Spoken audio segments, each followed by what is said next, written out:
Já estamos de volta com o Gazeta Entrevista, recebendo mais um convidado. Antes de apresentar o meu entrevistado desse bloco, deixa eu dar um recado aqui para você que quer começar o ano levando vantagem, no bom sentido, obviamente. Olha, que tal começar o ano concorrendo a R$1.000 todos os dias no Acre Clube de Vantagens? Nas compras acima de R$30, nas lojas participantes, que são Supermercado Pague Pouco, Recol Farma, Barriga Verde, OK Magazine e Postos Líder e Floresta, você ganha cupons para concorrer a cartões de débito com valor de R$1.000 para você gastar como quiser. Acesse o Facebook do Acre Clube de Vantagens, digite aí Acre Clube de Vantagens lá no Facebook, tudo junto, e aí você acompanha as informações da promoção, os sorteios, enfim. Os sorteios acontecem aqui na programação da TV Gazeta. Todos os dias a gente sorteia aqui um ganhador de R$1.000 no Acre Clube de Vantagens. Agora sim, deixa eu apresentar o meu convidado, Antony Moreira. Ele é graduado em marketing, com mestrado em neuromarketing, está vindo a Rio Branco para dar uma palestra sobre o novo marketing em tempos de crise. É um assunto bem interessante que a gente vai abordar agora. Boa noite, Antony. Partindo desse princípio econômico, não é? Porque a crise econômica afeta o mercado, as vendas caem, os consumidores mudam o comportamento. E qual a ligação disso com neuromarketing? Boa noite, obrigado pelo convite. Bem, eu sempre inicio a explicação do neuromarketing dizendo o seguinte: antes de sermos um ser social, somos um ser biológico. E até então, os processos de qualificação do consumo, ele era muito organizado por meio daquilo que você tem, daquilo que você compra, da classe que você pertence, quantas TVs, geladeiras, carros, enfim, coisas desse tipo. Só que isso precisa ser desconstruído, porque o desejo de compra mais profundo de qualquer pessoa é absolutamente igual. Os processos de compra hoje, eles se dão em níveis emocionais, eles não se dão especificamente em níveis racionais, né?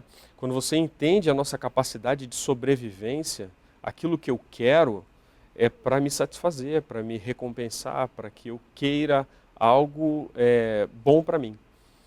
E esse desejo, ele é inconsciente. Mas quando você fala que a decisão de comprar é emocional, o consumidor ele compra em boa parte porque quer atender a uma necessidade que ele tem. E isso não é um pouco racional também? Ele não precisa racionalizar o ato de comprar, né, comparar preços, qualidade? Perfeito. Vamos fazer uma analogia simples aqui. Quando você entra para fazer uma compra em qualquer loja, você já decidiu o seu querer. Você já quer. Senão não entrava, né? Não. A gente tem um outro processo aí. O seu querer específico, ele se dá quando o teu sistema límbico reptiliano fala um para o outro assim, eu quero, e ponto. Aí eles avisam assim para o teu sistema racional, pergunta o preço e vê se dá para a gente comprar. Numa conversa entre os cérebros seria isso. Sim. Entendeu? Sim. E aí você vai racionalizar um modelo de compra.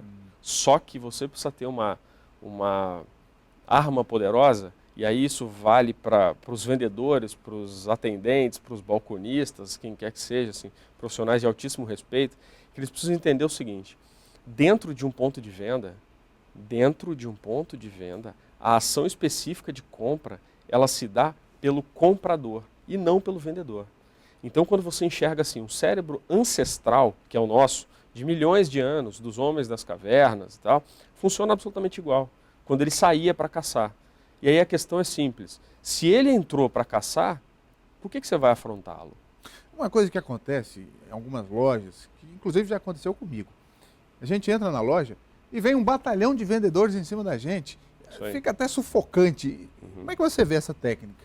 Então, essa técnica ela foi especificada um tempo atrás, quando você precisava ser útil. E continua sendo válida, porém a abordagem não está correta. Quando você inicia os estudos de neuromarketing, você começa a entender que o teu cérebro irracional, quando ele decide, aliás, ele decide por absolutamente 90% de tudo que a gente quer. Guarda essa informação. 90% das nossas decisões diárias são inconscientes. Apenas 10% são conscientes. Então veja, quando você entra numa loja e você é afrontado, você foge, você retrai. E aí a grande sacada dos vendedores é o seguinte: seja útil. Não pergunta se você pode ajudar. Ajuda. É uma troca. Isso é uma lei de reciprocidade universal. Entrega uma troca que você vai receber uma troca. Porque o consumidor, ele também tem, digamos assim, capacidade de escolher, de decidir e de procurar o vendedor na hora que ele sentir essa necessidade. Sim, porém existe algumas coisas que a gente chama de canais empáticos. No ano passado saiu uma pesquisa em que o Brasil ficou em penúltimo lugar em 20 países sobre o sorriso no ato de vender. Smile Experience. E a gente ficou em penúltimo lugar. E o brasileiro sorrir. Uma coisa também que eu percebo é que muitas vezes o empreendedor, o próprio vendedor, ele fica muito focado na meta, no lucro, na comissão, e isso acaba, digamos assim, moldando muito o comportamento dele, que chega a um ponto que a gente percebe o interesse dele é unicamente chegar na meta, faturar, ganhar comissão. Perfeito, você tocou no assunto que mais me preocupa. Porque a gente tem que enxergar o modelo do marketing em tempo de crise como mudança de mindset. Ou a gente muda a nossa forma de pensar. Em tempo de crise, a gente precisa fazer o seguinte, quebrar os conceitos pré-concebidos. Não adianta você enxergar uma meta sabendo que você precisa ter um ser humano do teu lado para alcançar essa meta e simplesmente cobrar dele alcance. A questão é simples, assim. Você entrega o que é uma meta, na verdade? É um objetivo mais uma ação, certo? E a recompensa? A recompensa é a comissão, mas a comissão está daqui a 40 dias, sei lá, 30 dias. E o nosso desenho econômico no modelo mental inconsciente, ele é para o presente. Quem é que cria recompensa diária? Quem é que cria recompensa presente? Se você não criar uma recompensa presente, do tipo, hoje eu preciso conquistar 3 clientes. Porque a venda, às vezes, é a não venda. Eu não posso te vender qualquer coisa a qualquer custo. Você não vai voltar para comprar comigo. Sim. E a recompra está em desuso. E uma das coisas que eu falo na palestra agora é exatamente os estados emocionais de compra. E quando você aprende a gerenciar os estados emocionais de compra, você cria um canal cíclico de venda em que você gerencia a sua demanda. A maior prova disso no mundo é a Apple. Por que para lançar um telefone faz-se uma fila de milhares de pessoas dias antes do lançamento do aparelho? Isso é absolutamente irracional. Isso é o cérebro competitivo, isso é o cérebro reptiliano, querendo sobreviver a uma inserção social. Agora, você concorda que quem pensa o marketing se aproveita da condição do consumidor de não ter essa capacidade de enxergar todo o processo para vender? Perfeito. A sua colocação tem total fundamento. Só que a gente não pode esquecer o seguinte, enquanto seres biológicos, temos defesa própria. O nosso cérebro perfeitamente busca padrões e respostas imediatas, ok? Mas ele também reconhece imediatamente a quebra de padrão. E aí lembra que eu falei dos canais empáticos? Sim. E aí a gente tem vários tons, né? Sorriso, cheiro, tato, enfim, várias maneiras de se comunicar com o cérebro. Porém, qualquer quebra nesse processo vai gerar uma desconfiança. E aí entra aquela velha frase que fala assim, o meu santo não bateu com daquele cara? Sabe o que é isso? Isso é dilatação de pupila. Em ambiente de luz extremamente controlado, a pupila dilata o suficiente para uma relação de prazer. Então, por exemplo, Lie to Me, que é um grande seriado americano que passa no Netflix, as pessoas podem assistir, o Paul Ekman foi o maior estudioso dos comportamentos de microexpressões faciais. E ele identificou o seguinte, a 80 metros de distância, o nosso olho consegue identificar uma pessoa bem-humorada ou mal-humorada. E aí já começa a abrir um canal empático. E aí eu te digo, se isso é inconsciente, por que o vendedor fica de braço cruzado e sério dentro da loja? O sorriso tem que fazer parte do dia a dia. É muita coisa que a gente percebe numa conversa rápida e do quanto o mercado pode melhorar, Pode. Né? Não só para chegar a atingir a meta, Sim. mas para proporcionar bem-estar às pessoas. Perfeito, perfeito. A gente não pode esquecer nunca do seguinte, a relação de consumo tem que se dar em um processo de satisfação.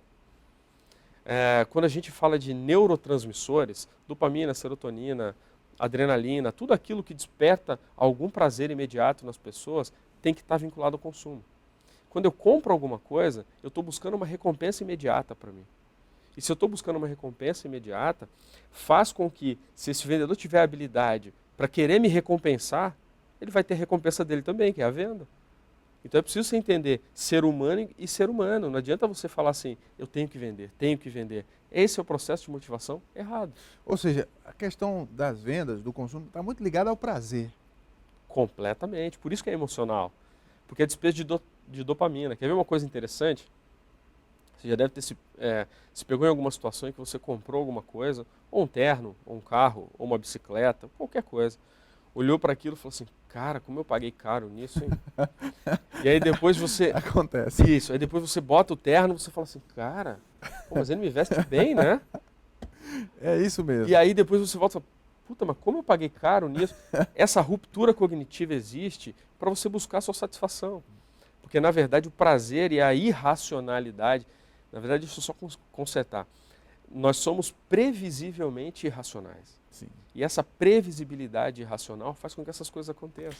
Agora, tudo isso, né, que a gente está conversando aqui rapidamente, deslumbrando esse panorama imenso, passa despercebido por empresários, por empreendedores, comerciantes, vendedores, ou seja, as pessoas que teriam a obrigação de saber. Eu não digo que elas teriam a obrigação de saber, né, porque assim, essa é uma ciência muito nova.